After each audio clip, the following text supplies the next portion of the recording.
Welcome back to the Everything is Black and White podcast. Andrew Muscovy. Hope you guys are all doing well. Do me a favor, if you're watching on YouTube, hit thumbs up, hit subscribe, and get into the comments. If you're listening on our audio only platform, do leave us a rating and review. I hope you are enjoying all the episodes this week. More episodes coming from the Everything is Black and White podcast.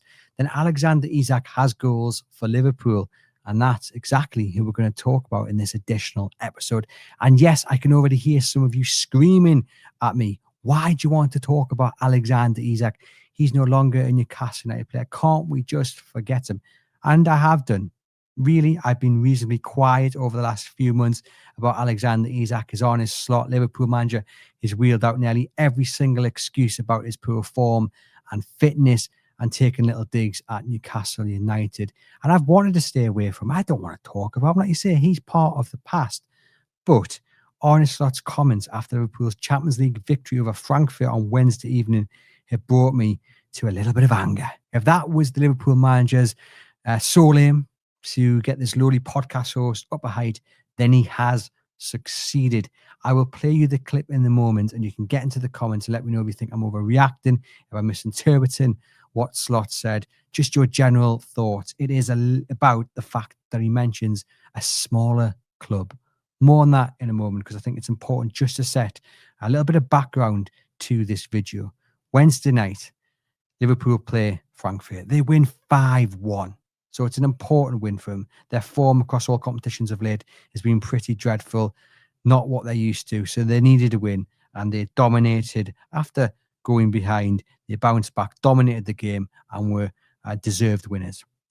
Isak started up front alongside Hugo Ekitike. One fella had a great game, the other didn't. Any surprises? Not at all. Alexander Isak was the man who didn't have a very good game at all.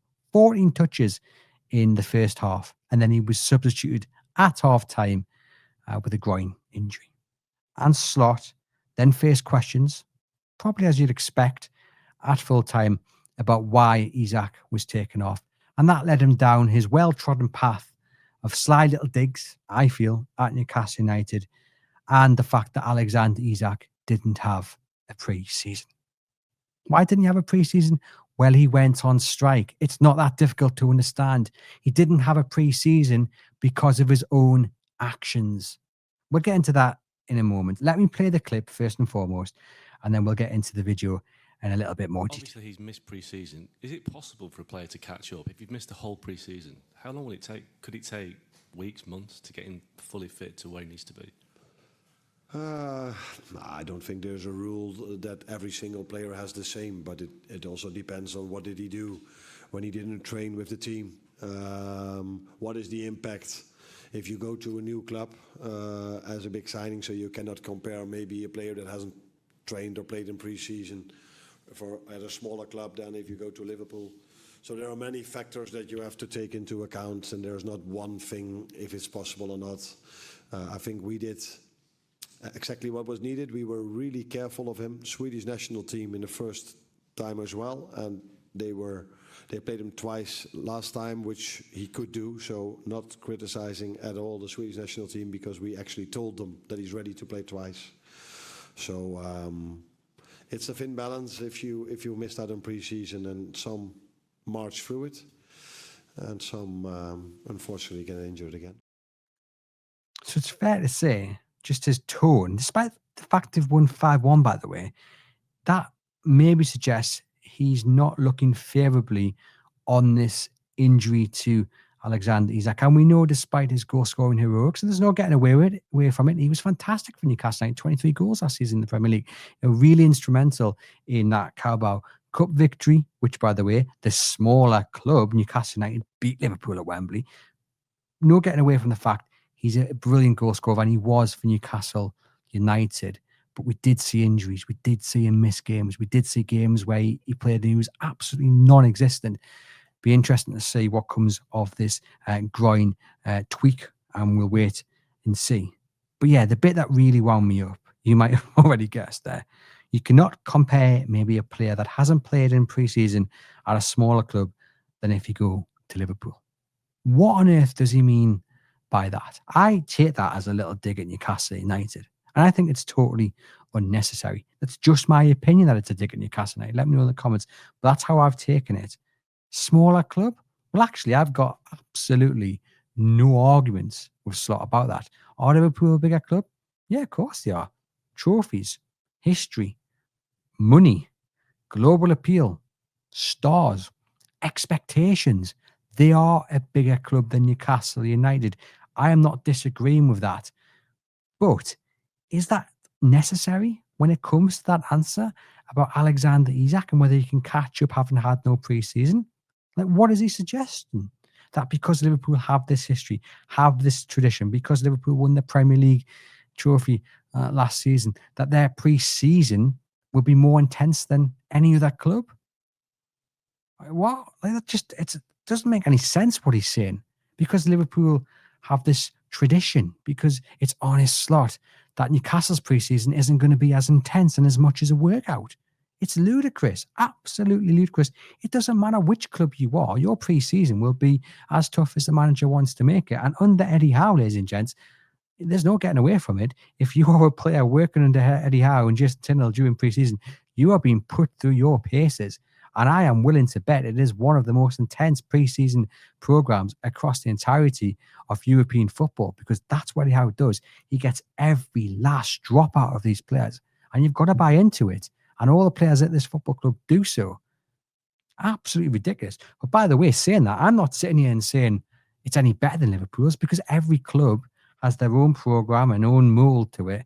But that just seems like a very unnecessary dig, a very bitter dig. It really, really does. And look, the bottom line of it is this. Alexander Isak could have had a pre-season had he gone about his move to Liverpool in a more respectful way. He didn't. He threw his toys out the pram and got a little bit upset. He made his desire to leave Newcastle United public, whether that be on Instagram or through, unnamed sources. That's what he did. And that left Eddie Howe in a position where he couldn't trust Alexander Isak to be working with the squad, because there was a fear of a disruption, of a kick to the morale. That is down to Alexander Isak. He would have still got his move to Liverpool, in my opinion. A lot of people have said to me, had he not gone on strike, Liverpool would not have got him for 125 million. And there's a chance they would not have got him at all. I don't think that is the case. I think the deal would have still happened. Yes, it probably would have cost Liverpool 20, 30, maybe even a little bit more money to get him to Anfield.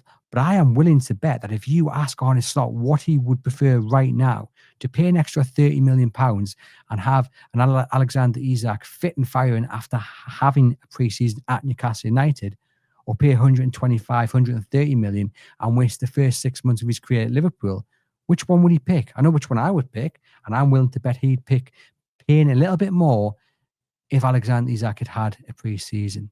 He's wasting the first few months of his career because he kicked up a fuss, because he couldn't act respectfully to Eddie Howe, Newcastle United, his teammates, and the fan base. And he's got no one to blame but himself. And Arne Slot needs to accept that.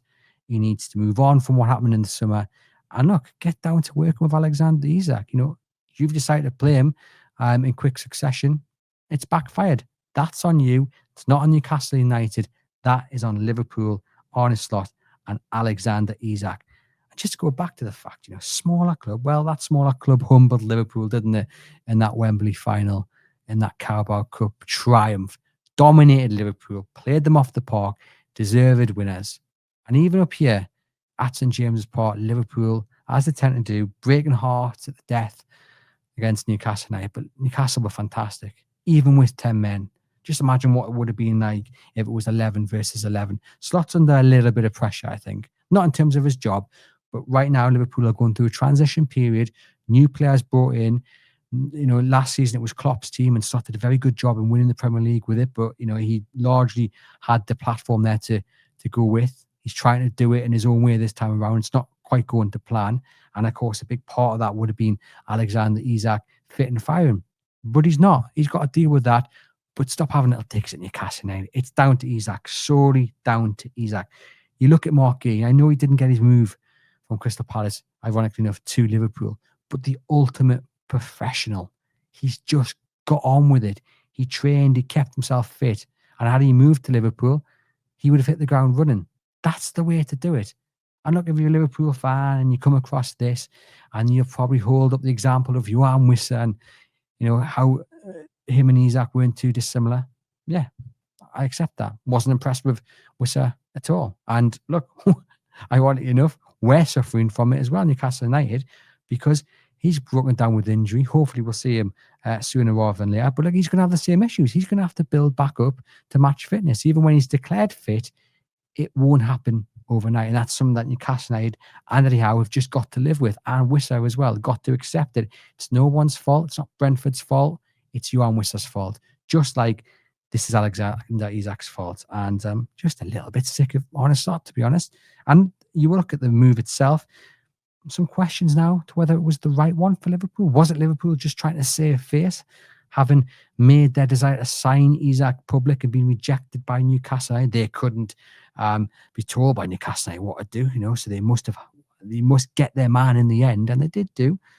But they'd also just signed Hugo Ekitike. Now, look, when he was linked to Newcastle were all in for him, and it looked like that was going to come off. I have to admit, I wasn't sold on the idea. One prolific season in 4 or 5 campaigns, not for me, but I tell you what, he looks the real deal. And sadly, really, the attention should have been on him post-game last night after that Frankfurt performance, because he was absolutely excellent. Really, really was. But as it has done for many months, goes back to Alexander Isak. But certainly some Liverpool fans question whether having them two will work. Will it work? Because both will want to play. Can they play up front together? Well, I suppose the answer is a little bit far away, especially if this groin injury to Alexander Isak proves to be serious. Newcastle United, though, have signed Alexander as Isak's replacement, and he's absolutely brilliant. Nick Valdemar, isn't he? We should be focused on him, really. He's been fantastic. 4 Premier League goals, a goal in the Champions League as well. Beautiful semi-assist, would you say, against, who was it? I've totally slipped my mind there. Against Benfica, wasn't it, on Tuesday for Harvey Barnes' second goal. He's been absolutely superb, has really embraced moving to Tyneside, loving life. You can see he just gets it, really does get it. And he's warmed perfectly to the fans. Teammates love him, and he's brought into what Newcastle United is all about under Eddie Howe. And we've got the better deal for now, because look, Alexander Isak will come good for Liverpool, I'm sure of it. A man of his talent and ability, he can't just go off into the sunset without showing it in red. He will score goals. It might take him a little while to get up to scratch, but he is that talented. The goals will come. It's just going to take a little bit of patience and a little bit of time. But let's not pretend that this is no one's fault but Alexander Isak's. And that is the bottom line. It's on Isak. He has to accept that. He has to deal with that. And you just got to get on with it. And also, right, finally, the other thing that Slot mentioned in that press conference, and I haven't got the clip, but he linked it back to Isak's fitness as well. He was moaning about the schedule, about Liverpool having to play 3 games in 7 or 8 days. And last month we had, I think it was Bernardo Silva of Man City saying similar, that there was a quick turnaround for them. Eddie Howe seems to be the only manager in the Premier League dealing with the same schedule, the same quick turnaround, that isn't complaining. He's just getting on with it. He's embracing it. I love that approach. Why don't we just do that? Stop moaning, stop complaining. Some might say Slot and Silva, it's kind of a deflection to what both comments came after bad form for their respective teams. But just get on with it. This is what you have to do if you're a good team. You play every other day kind of thing, because you're in every single competition and you want to be winning those competitions. Eddie Howe just gets on with it. I mean, look at what he's got to deal with. Brighton, then you go into the Champions League against Benfica, then you got Fulham, then you got Spurs in the Cup, and then you got West Ham. That is a lot of games in a short amount of time. Do you hear Eddie Howe complaining about it? No, he just gets on with it. And the likes of Slot and those from Man City and Arteta and what have you, take a leaf out of Eddie Howe's book, embrace it, get on with it, stop looking for excuses, and just do your job. But anyway, yes, Arne Slot, if you managed to watch this, and I know you're a regular watcher of this podcast, you succeeded in getting me up a height. And I've probably taken the bait. And I'm going to get a little bit of grief off Liverpool fans if they do scroll across this video. But I don't care.